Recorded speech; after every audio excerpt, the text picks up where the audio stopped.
اور اگر وہ گرفت کرنا چاہے تو کسی کو حق نہیں ہے کہ وہ یہ کہہ سکے کہ مجھے گرفت کیوں کی گئی. تو ایمان بیم و رجا کے درمیان ہے. الایمان و بین الخوف والرجا، ایمان خوف اور امید کی درمیانی کیفیت میں ہے. ڈر بھی لگا رہے، دھڑکا بھی لگا رہے، اور امید کے چراغ بھی بجھنے نہ پائے. فضل دی آس ہے مینوں تے نالے ڈر بھی آندا ہے. فضل کی امید بھی رہے لیکن خوف بھی طاری رہے. پکڑا بھی جا سکتا ہوں، گرفت بھی ہو سکتی ہے، اس کی پکڑ بھی بڑی سخت ہے. ان بطش ربک لشدید، تیرے رب کی پکڑ بہت سخت ہے. جب وہ پکڑتا ہے تو پھر کوئی اس سے اپنے آپ کو چھڑوا نہیں سکتا.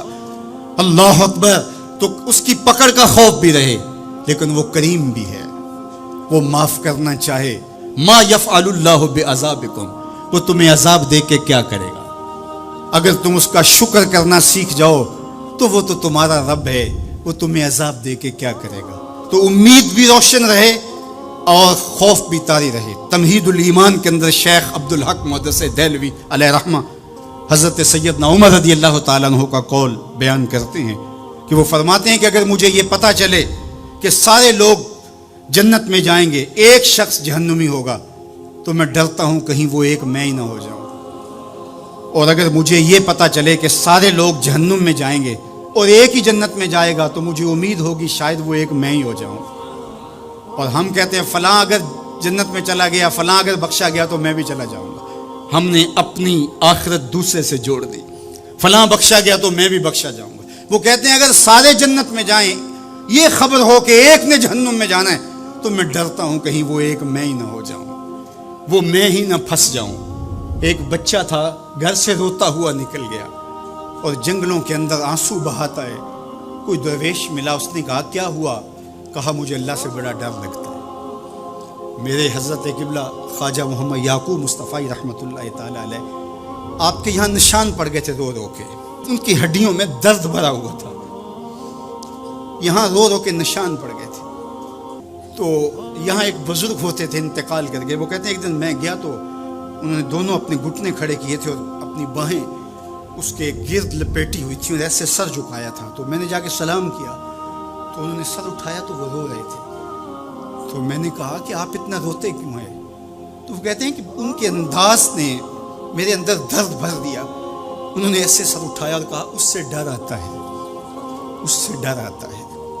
کرم دی آس ہے مینوں تے نالے ڈر بھی آندا ہے. فضل دی آس ہے مینوں تے نالے ڈر بھی آندا ہے. یہ امید کہ میری بخشش و مغفرت ہو اور یہ خوف کہ اگر میں پکڑا گیا. تو وہ بچہ رو رہا تھا تو اس فقیر نے پوچھا بیٹے کیوں رو رہے؟ کہ اللہ کا ڈر آتا ہے. تو کہا تمہارے دامن پہ تو گناہ ہی نہیں. کہتے ہیں بڑے کی عزت اس لیے کرو کہ اس کی نیکیاں زیادہ ہوں گی، اور چھوٹے کی تکریم اور شفقت اس لیے کرو اس کے دامن پہ گناہ نہیں ہے. اللہ اکبر.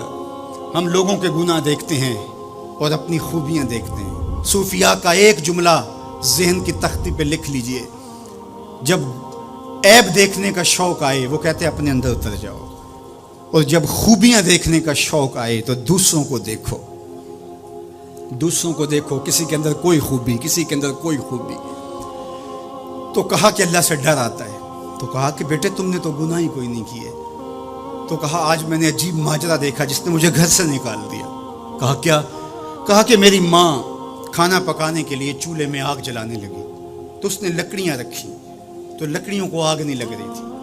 تو اس نے چھوٹی چھوٹی لکڑیاں توڑ کے پہلے نیچے رکھی اور پھر ان کو آگ لگائی. ان کو آگ لگی تو پھر بڑی لکڑیوں کو بھی لگی. تو میں روتا ہوا گھر سے بھاگ آیا ہوں جنگل میں، کہیں ایسا نہ ہو کہ قیامت کے دن بڑے بڑے مجرموں کو آگ نہ لگے تو چھوٹے چھوٹوں کو رکھ دیا جائے. تو جب خوف سرایت کرتا ہے تو یہاں عمر نہیں دیکھی جاتی. اور بڈھا پاپی سب سے بدترین شخص وہ ہے جو بڑھاپے کے باوجود بھی بدکاری نہیں چھوڑتا. کہتے ہیں جب کوئی بندہ 40 سال کا ہوتا ہے پھر اس کا عذر باقی نہیں رہتا. 40 سال تک اس کا عذر باقی رہتا ہے، لیکن جب 40 سال کا ہو جائے اب سن کہولت میں آ گیا، اب اگر وہ گناہ کرتا ہے تو کوئی عذر نہیں ہے. ہڈیاں کمبن گوڈے کھڑکن تے اڑ گیا لک تیرا، اجے بھی بدیوں باز نہ آئیوں جیو مرد دلیرا. یا ایھا الانسان ما غرک بربک الکریم. میرا رب پکار پکار کے کہہ رہا ہے او بھاگنے والے انسان آجا پلٹ کے، تیرا رب بڑا ہی کریم.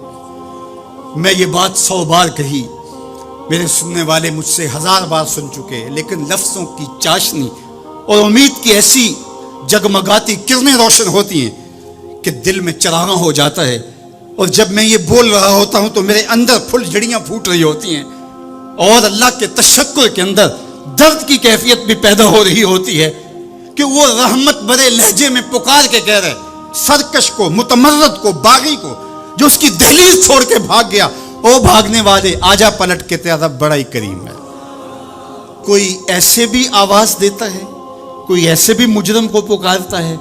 یہاں رک کے میں ایک اور جملہ بھی کہنا چاہتا ہوں، اعتدال میں حقوق اللہ اور حقوق العباد کی جو لوگوں نے تقسیم کی اور اس کا اپنا معنی متعین کیا، وہ ایک مشہور تو ہے لیکن حقیقتاً وہ معنی متعین نہیں ہے۔ اللہ کے حق فائق ہیں مخلوق کے حق سے۔ عمومی طور پہ کہا جاتا ہے یار حقوق اللہ کی خیر ہے، بس حقوق العباد کا خیال رکھو، یہ عمومی بات کہی جاتی ہے۔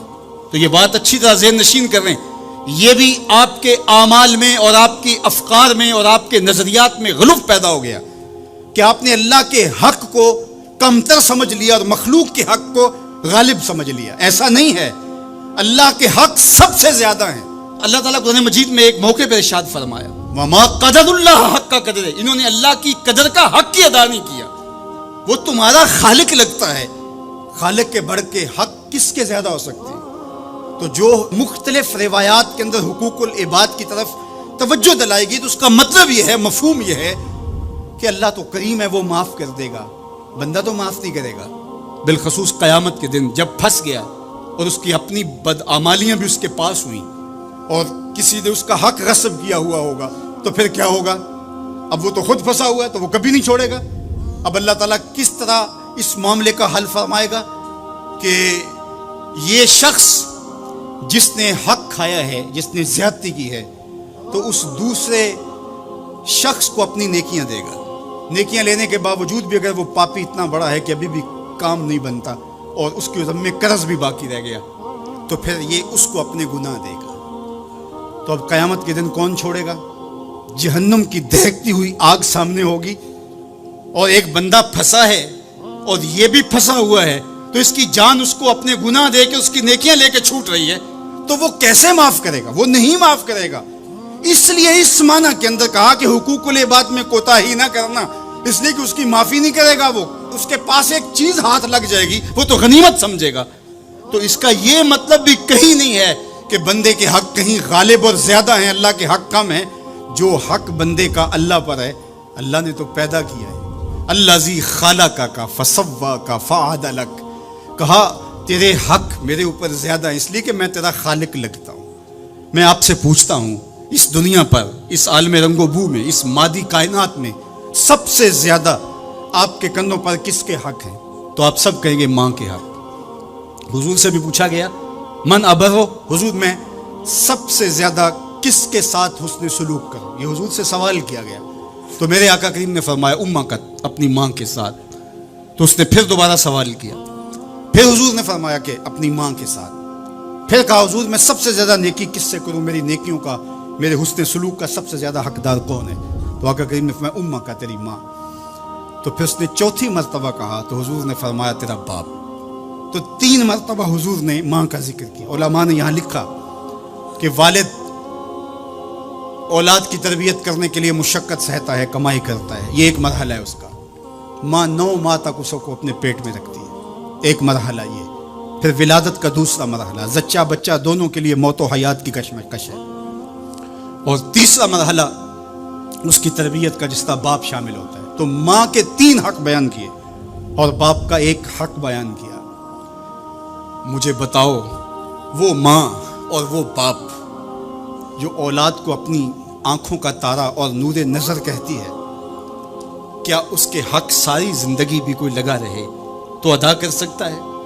کسی نے کہا کہ میں نے ماں کو اپنے کندھوں پہ اٹھا کے حج کروایا اور موسم میں حدت اور گرمی اتنی تھی کہ گوشت کا ٹکڑا زمین پہ پتھر پہ ڈال دیا جاتا تو وہ بھن کے کباب بن جاتا، کیا میں نے اپنی ماں کا حق ادا کر دیا؟ کہا تیری ولادت کے وقت جو اس نے تکلیف سہی، اس تکلیف کے ایک جھٹکے کا حق بھی ادا نہیں ہوا۔ یہ تیری ماں ہے کیا تو اتنی بے وفا ہو گئی ہے کہ اس ماں کی مرضی اب تیری مرضی نہیں رہی؟ وہ باپ جس کی ہڈیاں بھی درد کر رہی ہیں اور وہ مزدوروں والے اڈے پہ بیٹھا ہے، اور جب کوئی مزدور لینے آتا ہے تو اس سے صحیح طرح سے اٹھا بھی نہیں جاتا، پھر بھی کلی والا ڈبہ اٹھا کے آگے بڑھتا ہے، اور مزدور لینے والے شخص کے ساتھ لپٹ کے چمٹ کے کہتا ہے کہ بابو مجھے لے جاؤ، 10 روپے کم دے دینا، میں نے اپنی بیٹی کی کالج کی فیس دینی ہے۔ وہ باپ جس کی ہڈیاں دکھ رہی ہیں اور جا کے دیوار پر کلی کر رہا ہے، اس کی کمائی سے کالج میں پڑھنے والی بیٹی کو ایک خاتون ایک سجے ہوئے دفتر میں بٹھاتی ہے اور کہتے تو پدر شاہی نظام کے خلاف بغاوت کر، تیرا جسم تو تیری مرضی ہونی چاہیے، باپ ہوتا کون ہے؟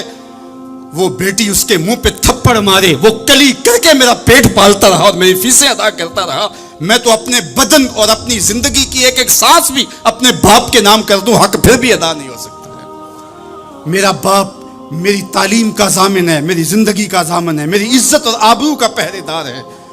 اللہ اکبر، معاشرہ بدل گیا، حالات کے تیور تبدیل ہو گئے، بغاوتیں بھر گئیں، وفاؤں نے دم توڑ دیا، مغرب کی تہذیب سوائے تکلف کے اور کچھ نہیں ہے، اور چہرہ جو روشن نہ ہو تو کیا حاجت گلگونہ فروش، نئی تہذیب تکلف کے سوا کچھ بھی نہیں ہے۔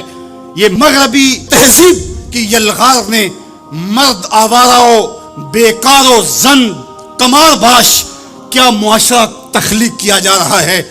میرے حضور کے غلاموں، آؤ ہم نے دین حضور سے لینا ہے، اور یہ سارے چونچلے اور یہ ساری مغربی وظیفہ خور تنظیمیں یہ دم توڑ کے رہ جائیں گی۔ اس کائنات کے اندر اور اس وطن کے اندر جھنڈا لہرائے گا تو محمد عربی کے نظام کا ہی لہرائے گا انشاءاللہ۔ ہم حضور کے دین کو کھڑا کرنے کے لیے اور حضور کے نظم کو غالب کرنے کے لیے اپنی زندگی کے ایک ایک سانس کو حضور کے نام وقف کریں گے۔ میری زندگی کا مقصد تیرے دین کی سرفرازی، میں اسی لیے مسلمان، میں اسی لیے نمازی، میری زندگی کا ایک ایک لمحہ حضور کے دین کے لیے، حضور کے نام کے لیے۔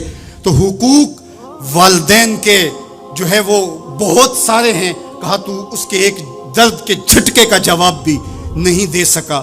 ماں اولاد سے جو محبت کرتی ہے اور جو ماں کے حق ہیں وہ اتنے زیادہ ہیں کہ کسی پیمانے میں اس کو تولا نہ جا سکے۔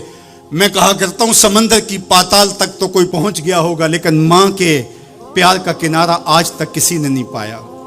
یہ سڑکوں کے کناروں پر بڑے بڑے ہیوی ترازو نصب کر دی گئے ہیں، پورا کنٹینر تول لیا جاتا ہے، لیکن آج تک ایسا ترازو میں نے نہیں دیکھا جس پر ماں کے پیار کو بھی تولا جا سکے۔ ماں جب بولتی ہے تو اس کے لہجے میں جبریل بولتا ہے، ماں جب مسکراتی ہے تو لگتا ہے جنت کی ساری کلیاں کھل اٹھی ہیں۔ اللہ نے ماں کے سینے میں وہ درد، وہ درک، وہ محبت، وہ چاہت، وہ پیار کا جہاں آباد کر دیا کہ سید خورشید گیلانی نے کہا تھا کہ اونچے ہوٹلوں میں کھانا کھانے میں وہ سرور کہاں جو چولہے پر بیٹھ کے ماں کے ہاتھوں سے پکی ہوئی چپاتیاں کھانے میں ملتا ہے۔ اور کہا اونچے اونچے اسٹیجوں پہ حضرت صاحب، عالی جناب، مفتی صاحب، قبلہ عالم، کیا کیا لفظ سننے کو ملتے ہیں، لیکن ان لفظوں میں وہ چاشنی کیا جو ماں کی زبان سے اوئے مٹھو اور اوئے ببلو کے اندر رکھی گئی ہے۔ ماں کے سینے میں تڑپتی ہوئی ممتا اور محبتوں کا جہاں، اس کی کوئی مثال ہی نہیں ہے۔ ماں کو اتنا پیار کیوں ہے اور ساری زندگی ماں کے حق ادا کرتا رہے پھر بھی حق ادا نہ ہو، کیوں؟ اس لیے کہ ماں نے جنم دیا ہے۔ یہی جواب ہے نا آپ کا کہ ماں اتنا پیار اس لیے کرتے، اس کے حق کتنے ہیں کہ میرے حضور نے کہا پھر ماں، پھر ماں، پھر ماں۔ اتنے حق کیوں ہیں؟ اس لیے کہ اس نے جنم دیا ہے۔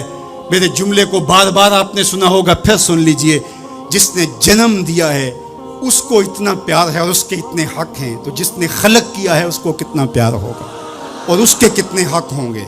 تو اللہ کے حق غالب ہیں۔ تو یہ جو حقوق العباد کی تلقین کی جاتی ہے تو اس کا مفہوم یہ ہے کہ اس کی معافی نہیں ہوگی۔ انسان ہے، نہیں معاف کرے گا، وہ کریم ہے، معاف کر دے گا۔ تو اس کا یہ مطلب کبھی بھی نہیں نکلتا کہ جو ہے وہ اللہ کے حق کوئی کمزور ہے اور مخلوق کے حق غالب ہیں۔ ہمارے اوپر سب سے بڑا حق ہمارے اللہ کا ہے۔